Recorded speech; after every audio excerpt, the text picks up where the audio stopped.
un recibo arrugado y un murmullo de burlas en la calle principal bastaron para torcer el destino de un rancho y de un pueblo entero. Nadie imaginaba que aquella compra, que muchos señalaron con carcajadas, sería la semilla de una familia inesperada y el fuego que desnudaría verdades guardadas bajo candado.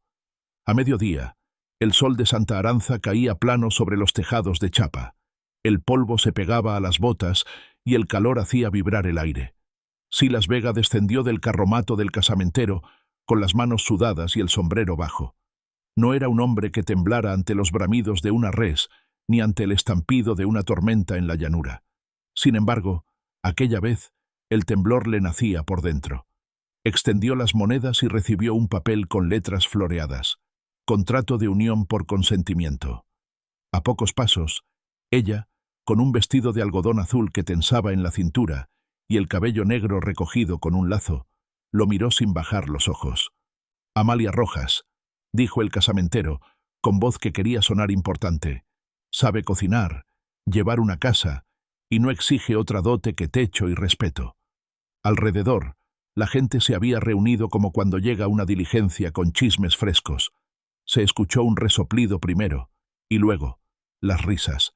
«Vega compró a la novia gorda», soltó alguien desde la puerta del salón, y las carcajadas se esparcieron como semillas en viento seco. Amalia apretó los puños tan fuerte que los nudillos se le pusieron pálidos. No se movió, no lloró, solo miró a Silas, que no sabía dónde apoyar la vergüenza. «Si me compraste, al menos mírame a los ojos», dijo ella, con una calma que cortó en dos la plaza. Silas obedeció. Descubrió unos ojos grandes, hondos y tranquilos como agua de aljibe en la madrugada. No supo decir por qué, pero la risa de afuera se le volvió ruido, un ruido lejano. «Vámonos», murmuró él. La carreta rodó hacia el rancho La Piedad, cruzando el portón de madera donde colgaba aún la herradura que su padre clavó cuando Silas era casi un muchacho. El camino olía a mezquite y a polvo cocido. Amalia mantuvo la espalda recta, los dedos sobre el regazo, vigilando el paisaje con ojos que medían distancias y posibilidades. «No soy buena para las reverencias», dijo de pronto. «Tampoco para pedir perdón por ocupar espacio. Ocupo el que ocupo, y trabajo el que haga falta». Silas carraspeó. «Trabajo hay», respondió, casi áspero, «y respeto también». Amalia asintió, y el primer acuerdo, invisible y silencioso, quedó sellado entre ellos. La casa, grande y fría, olía a cuero curtido y a café viejo. Había una mesa larga, 4 sillas, ollas colgadas y un piso que pedía jabón. Ella dejó el bolso, se arremangó y, sin pedir permiso, abrió ventanas, atizó el fogón, dejó a asar cebollas y mazorcas. Cuando Silas regresó del corral, el aire estaba tibio y olía a algo parecido a hogar. «No te molestes tanto», dijo él, incómodo ante aquella diligencia. «Con el tiempo no se cocina solo», repuso Amalia, sin mirarlo, probando el caldo con una cuchara de madera. «Y los hombres comen con el estómago, pero recuerdan con la nariz». Silas no supo si le habían dado un consejo o una advertencia. Comieron en silencio. Ella masticaba como quien agradece, y él miraba fugazmente sus manos, hábiles, grandes, morenas, a la orden del hacer. El pueblo no olvidó la reliquia de la burla. Esa misma tarde, en la tienda, los chismes se amontonaban. Doña Remedios, la encargada del asilo San Clemente, entró a comprar harina y se encontró con el tema de moda. «Pobrecita», dijo una mujer, y él, con tal de no estar solo, agarró lo primero que le ofrecieron. «Él compró», dijo otra, y ella se dejó comprar. Doña Remedios chasqueó la lengua. «Lo que la gente llama comprar a veces es rescatar», murmuró. «No todos nacen con las mismas puertas abiertas». Nadie respondió. De todos modos, pronto los chismes tuvieron otro pasto. Un incendio, pequeño pero traicionero, se había comido la mitad del techo del asilo la semana anterior. No hubo víctimas, gracias a la rapidez de los mayores y la suerte del viento, pero el susto dejó al descubierto los huecos. Había niños sin cama, niños sin zapatos, niños con hambre de pan y de abrazo. Amalia supo del asilo por la boca del lechero. Al amanecer siguiente, antes de que Silas ensillara, ella ya amasaba pan con una urgencia que parecía recuerdo. —¿A dónde vas con tanto? —preguntó él mirando las canastas. —¿A dónde falta? —dijo. —Vuelvo antes del mediodía. Silas no dijo que sí ni que no. Vio alejarse el vestido azul entre el polvo, recordando, sin querer, los ojos que no se bajaban. En el asilo, Amalia entró con el pan envuelto y una olla de caldo. Los niños se acercaron atraídos por el olor. Ella se agachó a la altura de sus caras como si fueran jefes de una mesa. —A ver —dijo—, primero se sirve a quienes cuidaron el fuego, luego a los que cargaron agua, y luego todos los demás. Pero todos comen, y todos hoy se sienten queridos. ¿Trato hecho? Una niña de trenzas desparejas alzó la mano. —¿De veras todos? —preguntó, con esa duda antigua de quien ya ha pasado lista como sobrante. Amalia sonrió hasta que se le hicieron hoyuelos. —Todos, hija —soltó, sin pensarlo, y la palabra se le escapó limpia, redonda, propia. Los chicos la rodearon sin miedo. Se sentó en el suelo con ellos, tomó a un varón pequeñito en las piernas, limpió una carita con la punta del delantal, sopló cucharadas y repartió migas como quien reparte paciencia. Doña Remedios, al verla, quedó primero sorprendida y después conmovida. —¿Usted quién es? —preguntó, acercándose. —Una recién llegada —respondió Amalia. —Si necesita manos, me pongo. —Manos faltan siempre —dijo la mujer—. Lo que no abunda es gente que hable bonito a los chicos. Amalia desvió la mirada, como quien rehúye los halagos. —No les hablé bonito —murmuró—. Les hablé como a mis hijos. La frase flotó un instante. Se posó en los oídos ajenos como semilla que ya sabe dónde va a crecer. De regreso al rancho, el mediodía estaba rajando el cielo, y Silas, que fingía arreglar un lazo, la esperaba junto al portón. —¿Llegas con compañía? —observó, viendo detrás de ella a tres pequeños que avanzaban despacio, con vergüenza y curiosidad. —Dijiste que volvías sola. —Volví con hambre ajena —contestó. —Mientras el techo del asilo se repara, comerán aquí al mediodía. No piden permiso los agujeros en el estómago. Silas tragó saliva. Había en aquel «comerán aquí» una decisión tomada sin consulta. Su instinto de hombre acostumbrado a tener la última palabra se le tensó bajo la piel. Pero entonces el menor de los chicos, el de pantaloncito remendado, le sonrió con los dientes chicos y, como si hubiera nacido en ese patio, tiró de la cuerda de la bomba de agua, riendo ante el chorro. Silas se vio por un segundo a sí mismo a esa edad, siguiendo a su madre por los corrales antes de que los años le hubieran secado la risa. —Almuercen —dijo, y apartó la mirada. Y luego, otra vez al asilo. Amalia no le reprochó la condición. Preparó tortillas, repartió caldo, sentó a los niños a la mesa grande. Uno de ellos, una niña de ojos color miel, tocó el borde de la mesa con asombro. —Nunca me había sentado en una mesa tan larga —susurró.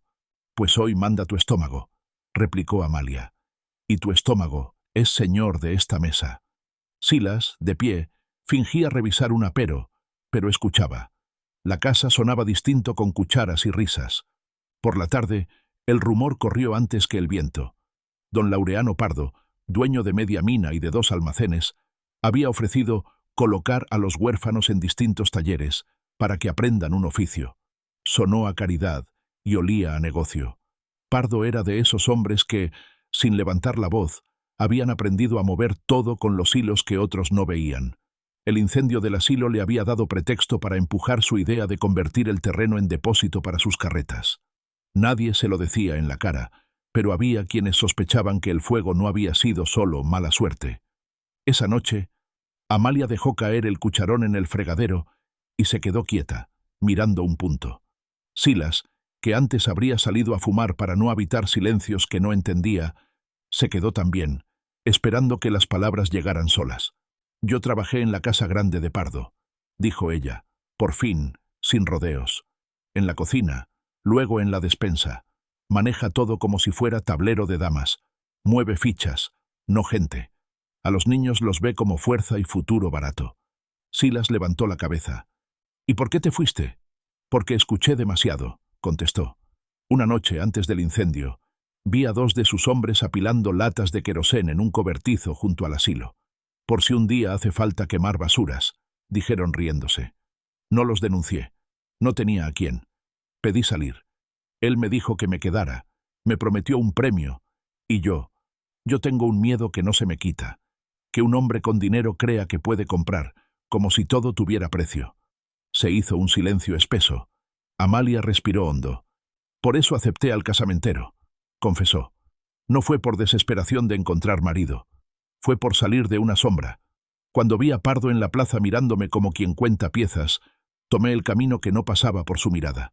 Y el camino eras tú, con tu recibo. Silas sintió que el papel que guardaba en el bolsillo le quemaba contra el pecho. Ese recibo, que hasta entonces le había parecido un boleto de humillación, adquiría un borde distinto. Había sido, aunque torpe, una cuerda tendida. Aquí no se compra a las personas, dijo, con voz baja, como si dictara una regla para aprenderla él mismo.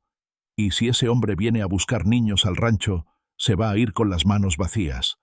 Amalia soltó el aire despacio. No sonrió, pero por primera vez dejó que el cuerpo descansara en la silla como quien al fin confía en el piso. Al día siguiente, los niños del asilo volvían a comer en La Piedad al mediodía, y Amalia, sin darse tiempo a pensarlo, los llamó mis hijos, con la naturalidad de un amanecer. Se le pegó a la boca y se le quedó. Doña Remedios, que los acompañaba, frunció el ceño, curiosa. ¿Siempre has tenido esa manera de nombrarlos?, preguntó. No, respondió Amalia. Antes tenía miedo de que me negaran ese derecho. Hoy se me fue el miedo. A media comida, un jinete polvoriento cruzó el portón. Era Isauro, capataz de Pardo, hombre seco con sombrero muy bajo. «Vengo con papeles», anunció, sacando unos documentos. «Los menores de San Clemente serán distribuidos en talleres y minas. Don Laureano ofrece comida, techo y aprendizaje. Necesito que se me entreguen hoy mismo a los 3 que están aquí». Silas tomó los papeles, los leyó sin prisa y luego los dobló en 4. No los devolvió. «Aquí comen», dijo. «No trabajan». Isauro sonrió sin sonrisa. «No hablo contigo, Vega», respondió. «Hablo con la encargada del asilo. Y con la señora nueva, que ya bastante se habla de ella». Amalia se puso de pie. No levantó la voz, pero cada sílaba tenía peso. «Estos niños están sentados en mi mesa», dijo, «y yo no entrego a mis hijos como si fueran sogas». Isauro se inclinó apenas, en una reverencia de burla. «Tus hijos», dice, murmuró. «Bien rápido se te pega la costumbre, mujer». Amalia lo sostuvo con la mirada. «La costumbre de cuidar no llega por papeles», contestó. «Llega por hambre y por frío, y de esas 2 cosas he tenido bastante como para reconocerlas en la piel ajena». El capataz se encogió de hombros. «Como quieran. Los espero en la plaza cuando suenen las campanas. Si no, vengo con hombres», avisó, y partió. La tarde se tendió larga como una cuerda tensa. Los niños, inquietos, miraban a Amalia y a Silas como quien mira ventanas cerradas antes de una tormenta. Silas caminó el corral midiendo distancias, contando hombres, repasando estrategias que no fueran golpes. Había prometido respeto y estaba aprendiendo qué significaba defenderlo. Cuando el sol empezó a caer, doña Remedios llegó con noticias. Pardo reunió al alcalde y a 2 comerciantes. Dijo, con la respiración agitada. «Quieren que la entrega sea hoy. Dicen que por el bien de los chicos». Yo fui a decir que no sin la certeza de dónde llevarlos luego. No me dejaron hablar mucho. El alcalde debe favores. Amalia la tomó de los hombros. «Quédese aquí esta noche con los más pequeños», pidió. «Mañana encontraremos techo, aunque sea en el granero, mientras nadie los saca de este patio». Silas asintió, sin apartar los ojos del camino. Los jinetes se escucharían antes de verse, y él sabía escuchar. Para entonces, la risa del pueblo había cambiado de dueño. Ya no se reían del recibo. Se reían bajito los que caminaban al lado de Pardo. Burlas que huelen a poder. Los demás, los que alguna vez se habían sumado al coro fácil, miraban ahora hacia La Piedad con un nudo hecho de envidia y remordimiento. Porque una mujer, a quien habían recortado con un chiste, había encontrado palabras para abrir una casa. Al caer la noche, Silas llevó una lámpara al porche y se sentó, no para vigilar, sino para estar. Amalia se ocupaba adentro. Acostaba a los chicos, les contaba una historia que no hacía ruido y que sin embargo llenaba todos los rincones. Habló de una carreta que cruza un río con los bueyes firmes, de un pan que alcanza porque una mano lo parte en pedazos exactos, de un cielo que no se cae aunque el mundo lo empuje. Los niños cerraron los ojos más rápido que otros días. Silas, a solas con sus pensamientos, se acordó de su madre, de cómo ella llamaba hijos a los hijos de las vecinas cuando se quedaban sin nana, de cómo la casa había sonado distinta cuando alguien necesitaba y ella hacía lugar. Se preguntó cuándo, en qué punto, había creído que una mujer con palabra sólida valía menos por ocupar más espacio. Sintió vergüenza propia, no prestada. El retumbar de cascos llegó como un tambor. 3, 4, 6 jinetes. Isauro al frente. Entraron al patio sin desmontar. La lámpara de Silas dibujó sombras largas. «Buenas noches», dijo Isauro. «Vengo por los aprendices». Amalia se adelantó y quedó en el umbral. No tenía arma. Tenía la espalda recta. «Duermen», dijo, «y aquí se respeta el sueño de los niños». «No vengo a pedir permiso», contestó el capataz. «Yo tampoco», replicó ella. Isauro miró a Silas. «No hagas tonterías, Vega. Mañana te puede faltar gente para el rodeo. Tu rancho no se mueve con discursos». Silas bajó el recibo del bolsillo. Lo desdobló. Lo miró. Lo volvió a doblar. Luego lo metió de nuevo y habló. «Lo único que compré con este papel fue vergüenza», dijo. «Pero con ella aprendí algo. Hay cosas que no están a la venta.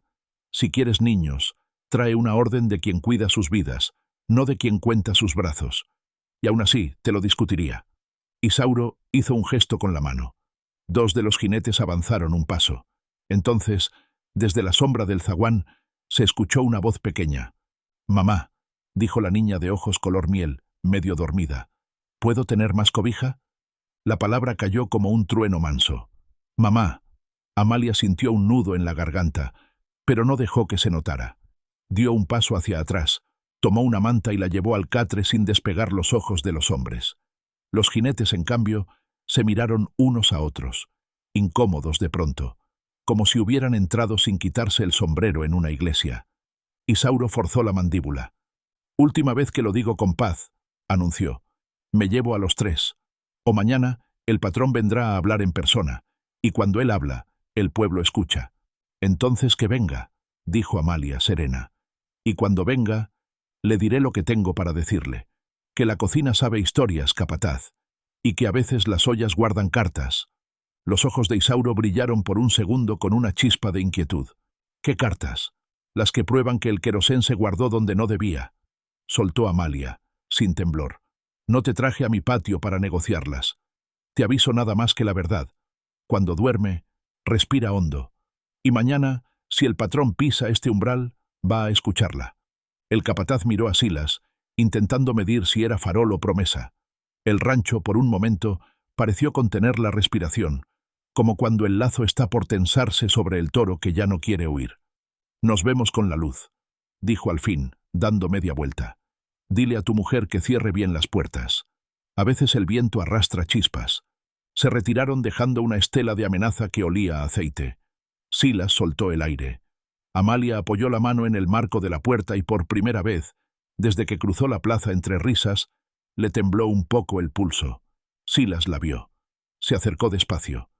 «¿De veras tienes cartas?», preguntó en un susurro. «No de papel», respondió ella. «Tengo palabras. Y alguien más que fue testigo. Doña Remedios no es fácil de quebrar. Y yo oí. A veces, basta con decir lo que se oyó en voz alta para que haga ruido». Silas asintió. No sabía qué fuerza era más nueva en su patio. La amenaza o esa valentía mansa que había llegado en un vestido azul. Esa noche, nadie durmió completo en La Piedad. Amalia se quedó junto a los catres de los niños, una mano en cada espalda tibia, y Silas, afuera, escuchando el murmullo del campo y los fantasmas de los cascos alejándose. Pensó en la risa de la plaza, en el recibo, en el apodo que había querido pegarse a Amalia como una etiqueta cruel, y se dijo que, si el pueblo insistía en reírse, al menos que lo hiciera sabiendo a quiénes se reía, porque había mujeres que valían por todo el espacio que ocupaban y por todos los corazones que eran capaces de cobijar. Con el primer gallo, un polvo nuevo apareció al fondo del camino. No era solo el capataz. Venían más. Entre ellos, en una carreta oscura, sentado con elegancia seca, llegó don Laureano Pardo. Traía un traje de paño claro que parecía no ensuciarse nunca, un bastón de adorno y la sonrisa afinada de quien cree que la mañana le pertenece. «Buenos días», saludó, sin esperar respuesta. «Me dicen que aquí tienen algo que es mío». Amalia salió al porche. Tenía la frente despejada y la sombra de una decisión en los ojos. «Aquí no hay nada suyo», dijo. «Aquí hay niños que comen y duermen». Pardo sonrió, con esa calma que se finge paciencia. «Todo en este pueblo se mueve con acuerdos», dijo. «Y el acuerdo, señora, es que yo me ocupe de los que sobran». «Aquí no sobra nadie», replicó Amalia. «Y si quiere hablar de acuerdos, hablemos del que hace que un cobertizo se llene de latas que no son harina». El murmullo se extendió entre los hombres de Pardo como una fiebre fría. El dueño del bastón no perdió la sonrisa, pero su mirada viró un grado. «¿Insinúa usted?» «No insinúo», lo cortó ella. «Digo, y si quiere que calle, tendrá que llevarse mi voz con los niños, y mi voz no cabe en una carreta». Silas se puso a su lado. Entonces, como si el destino supiera escribir escenas, del interior de la casa una vocecita volvió a asomar. «Mamá», dijo la niña de ojos miel, «tengo sed». El silencio fue una sábana que cubrió a todos.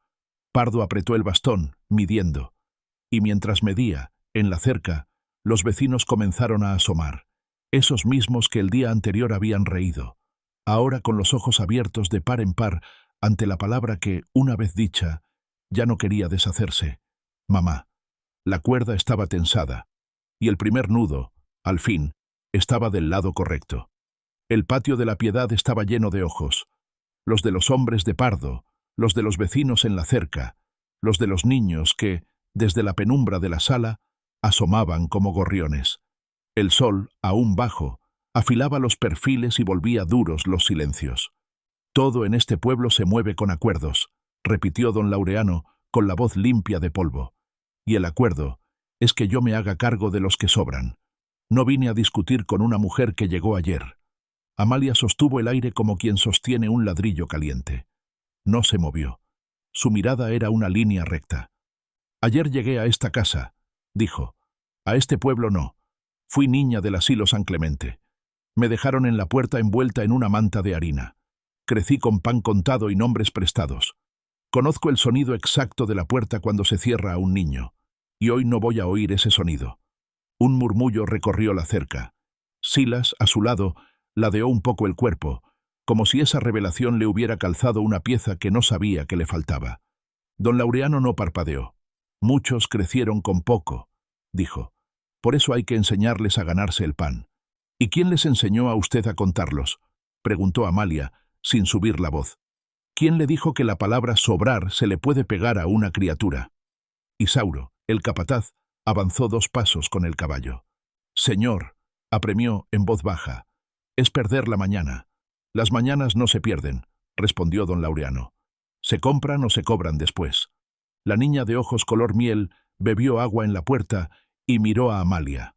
Amalia se agachó, le acomodó el cabello detrás de la oreja. Fue un gesto mínimo, y sin embargo, uno que se quedó en el aire como un estandarte. «¿Cómo te llamas?», preguntó don Laureano de pronto a la niña. «Mora», dijo ella, bajito. El hombre inclinó 1 milímetro la cabeza, como si el nombre le hubiera rozado un recuerdo. «No está en la lista», murmuró Isauro, mirando papeles. «La ingresaron hace poco. La trajo su madre antes de morir, el mes pasado», informó doña Remedios, que se había quedado discreta junto a la cerca. Tenía prisa por dejarla a salvo. La mirada de Pardo pasó de doña Remedios a Mora, de Mora a Amalia, y volvió. «Basta», zanjó. «Traigan a los 3, o mando por ellos». Silas dio un paso al frente. No levantó la voz, levantó la intención. «Anoche dijo que vendría a hablar», recordó. «No a imponer». «Y estoy hablando», replicó Pardo. «El pueblo me conoce». «Sí», intervino doña Remedios, dejándola cerca. «Lo conocemos. Por eso también tenemos memoria». Se hizo un silencio más hondo, no de miedo, sino de expectación. Amalia adelantó un objeto que tenía en el bolsillo del delantal. Una medalla de plata, ovalada, chamuscada en una esquina. Al brillo le faltaba un pedazo, como si la noche le hubiera querido morder un recuerdo. «Esto se cayó de una caja cuando apagamos el fuego del cobertizo del asilo», dijo. «La recogí del suelo con los dedos quemados. En el reverso tiene 2 iniciales. LP». Don Laureano dejó de jugar con el bastón. No tocó la medalla. La miró como se mira una fotografía que uno no estaba preparado para ver. «Luz Pardo», añadió doña Remedios, su hermana, la que bordaba manteles para la iglesia y que desapareció hace 8 años después de una discusión en su casa. Ella solía donar víveres al asilo cuando nadie miraba. Esa medalla la llevaba colgada del cuello. Los ojos de los vecinos se agrandaron. Las risas viejas se habían extinguido. Lo que quedaba era una curiosidad tensa, casi dolorosa. «¿Qué pretende con ese teatro?», preguntó don Laureano, con el tono por primera vez sin barniz. Amalia respiró hondo. «Pretendo que nos miremos con las palabras correctas», contestó. «Usted sabe mover papeles. Yo sé leer ollas y pasillos. Escuché números en su casa, señor Pardo. Escuché el de su hermana. Y escuché el de una niña que ella ocultó para salvarla de una decisión suya. Anoche, cuando Mora pidió más cobija, vi el lunar en su muñeca, el mismo que vi en un retrato guardado en la alacena de la casa grande. Una manchita clara con forma de media luna. La hermana que usted perdió no se fue con las manos vacías, se fue para esconder a su sangre». El murmullo se clavó en la madera del porche. Silas sintió un escalofrío correrle por la espalda. «Eso es mentira», dijo don Laureano, aunque la voz le salió un poco áspera. «Mi hermana se fue. Fue su elección. Puede haberse ido por muchas razones», habló doña Remedios, «pero no me negará que ese retrato existía, y que en el reverso, con su letra, ella escribió: «Si alguna vez no regreso, que se cuide la niña de ojos de miel. Tiene mi medalla y mi lunar. Que no la cuenten. Que la nombren». Amalia mostró, además de la medalla, un papelito chamuscado. No era más que un pedazo con 2 renglones y un borde negruzco. No se leía todo, pero sí lo suficiente. Ojos de miel, medalla, no la cuenten. El aire cambió de densidad. Los hombres de Pardo, que habían venido tensos como cuerdas, ahora se movieron en los estribos, incómodos.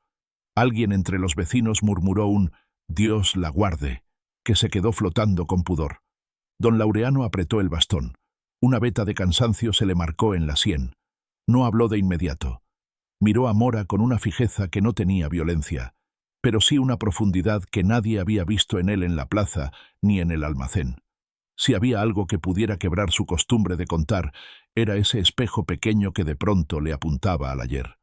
«Aunque esa niña fuera familia», dijo al fin, buscando otra vez su madera, «no cambia el hecho. El asilo se quemó. Necesitan techo. Yo puedo darle techo a todos. Con trabajo». «Trabajo no es jaula», respondió Amalia. «Y techo no se cobra con infancia. Si su hermana escribió «no la cuenten», es porque usted aprendió muy pronto a contar». El capataz, que olía el humo de otra clase de incendio, quiso cerrar la escena. «Señor, la gente está mirando». «¡Que miren!», dijo Pardo, más para sí que para los otros. Silas dio un paso y se plantó frente al dueño de medio pueblo. «Usted conoce mi rancho», dijo. «Sabe que, desde que murió mi madre, se me hizo grande el eco. Ayer se rieron cuando compré una esposa. Hoy le pido que mire de nuevo. Esa mujer abrió esta casa y la llenó de gente. Si el asilo necesita techo, lo pondremos aquí, en el margen norte, donde antes guardábamos cueros. Y si falta comida, vendrán de a uno los vecinos a dejar lo que tengan. Pero a sus talleres no van». «¿Y con qué autoridad hablas por el asilo?», preguntó Pardo. Fue doña Remedios quien contestó: «Con la autoridad de quien da mesa y cama cuando la ciudad se hace la sorda. Y con la mía. Ya los traje 2 días y 2 noches. Esta es, hoy, su casa».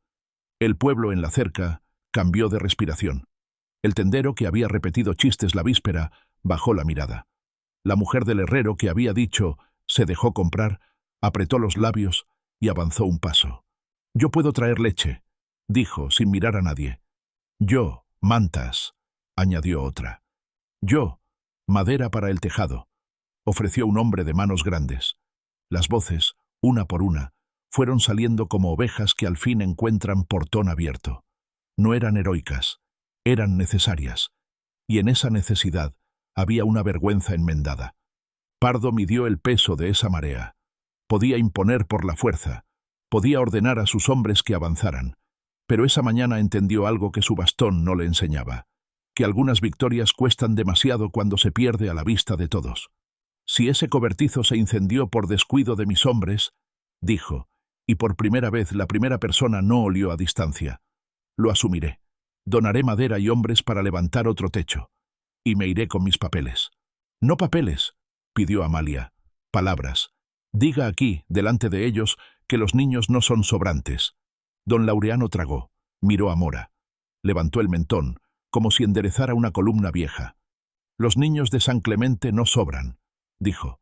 No fue una disculpa, fue una grieta. Bastó. El capataz, inquieto, tanteó el aire. Entonces, nos vamos, zanjó Pardo, y volvemos con tablas y clavos. Hoy mismo. Se hizo un silencio breve, desordenado, de esos que ocurren entre un peligro que se marcha y una tarea que empieza. Después, el patio se llenó de movimiento. Las mujeres entraron a la cocina. Los hombres midieron el terreno del margen norte. Los chicos, aún con los ojos pegados de sueño, descubrieron que el día seguía. Silas, en medio de ese bullir, buscó a Amalia. La encontró junto al aljibe, lavándose las manos como si en el agua se pudiera dejar todo el temblor acumulado. No sabía, dijo él, que fuiste niña del asilo. No lo dije, respondió ella, porque cuando se dice, algunos se sienten con derecho a mirarte desde lejos, como si fueras accidente. Yo soy la que soy, y hoy, si me preguntan, diré lo que haga falta. Silas metió la mano en el bolsillo y sacó el recibo. Lo dobló, lo apretó, lo miró con una mezcla de pudor y gratitud. Ayer, este papel me pesaba, confesó. Hoy, si me dejas, lo quemamos juntos, para que lo que nos una no tenga números, sino memoria. Amalia lo miró, sorprendida por la ternura simple de la propuesta.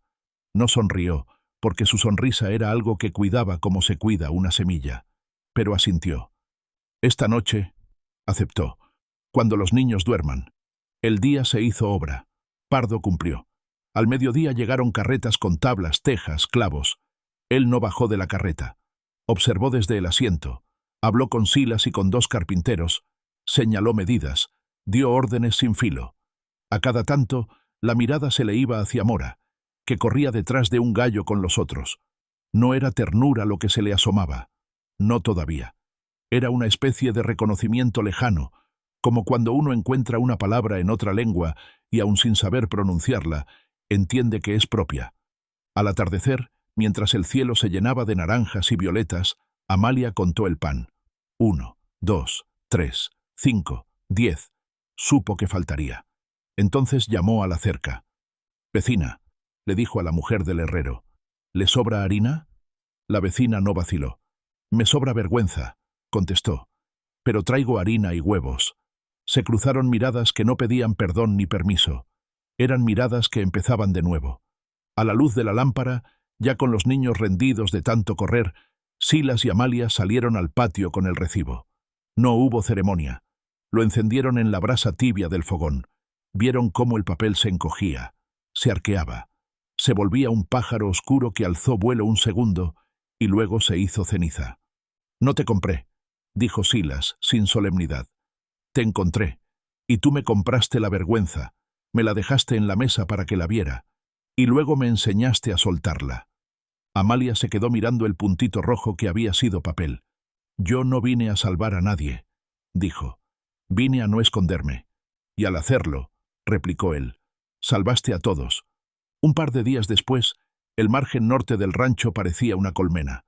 Los vecinos que antes mataban las mañanas en la plaza se las estaban ahora gastando en el martillo.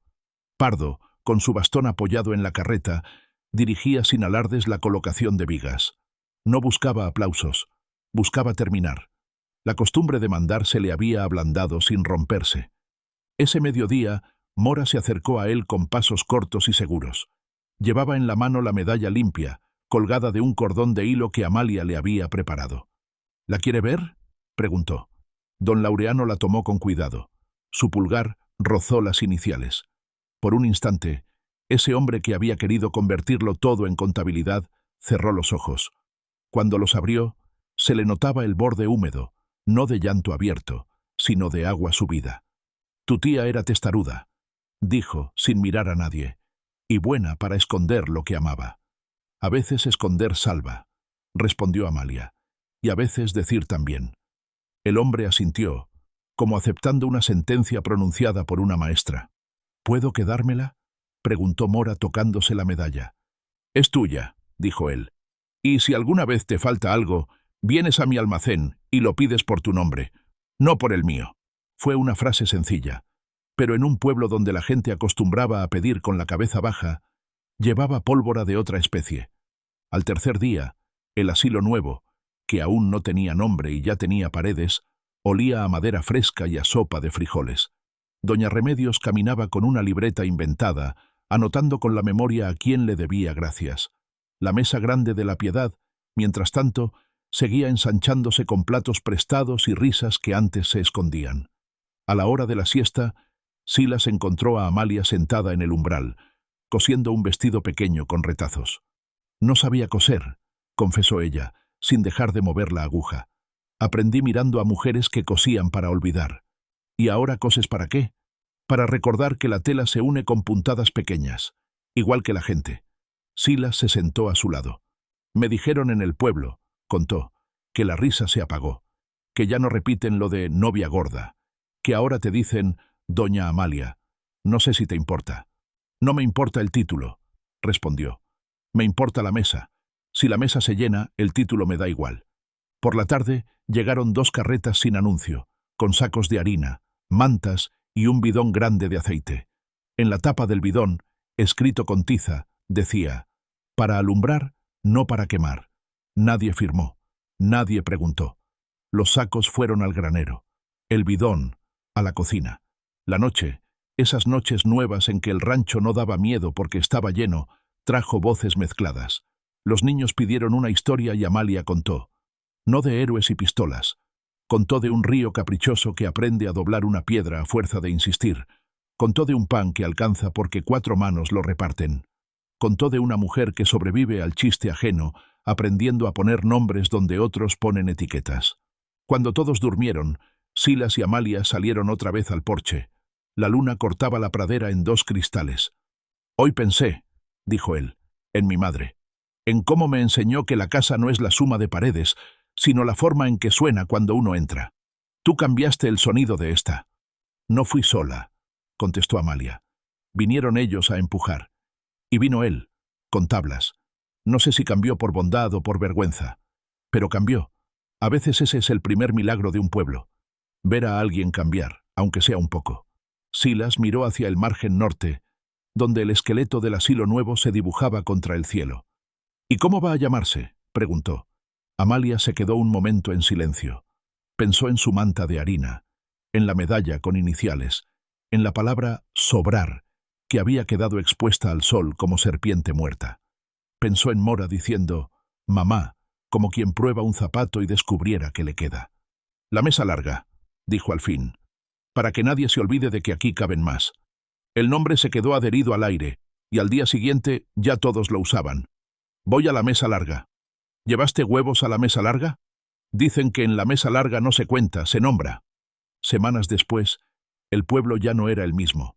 No porque hubieran cambiado las calles o los perros, sino porque la gente se había descubierto mirándose con ojos menos viejos. Pardo seguía en su almacén, con su bastón y su trato medido. No se volvió santo, ni hacía falta, pero cuando llegaban niños a pedir, él decía sus nombres. Y cuando la campana del asilo sonaba, él, de vez en cuando, se acercaba con una bolsa de arroz. Nadie le aplaudía ni lo insultaba. La gente había entendido que el castigo peor para quien quiso contar con frialdad es tener que aprender a nombrar en voz alta. La risa que se había burlado de Silas el primer día se transformó en chistes nuevos, de esos que no hieren. ¿Y la mesa de la Piedad? Cada día más larga. ¿Y la novia? Nunca fue novia comprada. Fue el corazón más caro que se nos vendió gratis. Y la gente reía de un modo distinto, con la risa que se ríe también de sí misma. Una tarde, Mora entró corriendo a la cocina con un dibujo. Eran ella, Amalia y Silas, tres figuras torpes, un sol, un gallo inmenso, una mesa larga con muchos platos. «¿Qué escribiste aquí?», preguntó Amalia, señalando el borde del papel, donde la niña había trazado letras grandes, irregulares. «Puse casa», dijo Mora. «Pero luego puse mamá». Silas miró a Amalia. No hubo palabras. Hubo pan en el horno y una sopa que prometía. Y hubo, sobre todo, un patio donde, al fin, la palabra que se había querido meter en una carreta, vida, se quedaba donde tenía que quedarse, en la puerta abierta. Esa noche, cuando el viento peinó los mezquites y las estrellas se llenaron de migas, Amalia salió sola al porche. Llevaba la medalla de luz entre los dedos. La apretó despacio, como quien aprueba una tarea hecha entre muchos. «No los contaron», dijo, bajito. «Los nombramos». Y el rancho contestó con su nuevo sonido. Cucharas en la mesa, respiraciones de niños, voces bajas que se prometen cosas sencillas. Nada de papeles, nada de recibos, solo la certeza de que, a veces, la risa que empieza torciendo el destino puede terminar enderezándolo, si encuentra una mesa larga donde sentarse. A continuación tenemos dos historias increíbles que te están esperando. Solo haz clic en la imagen que quieras ver y comenzará a reproducirse.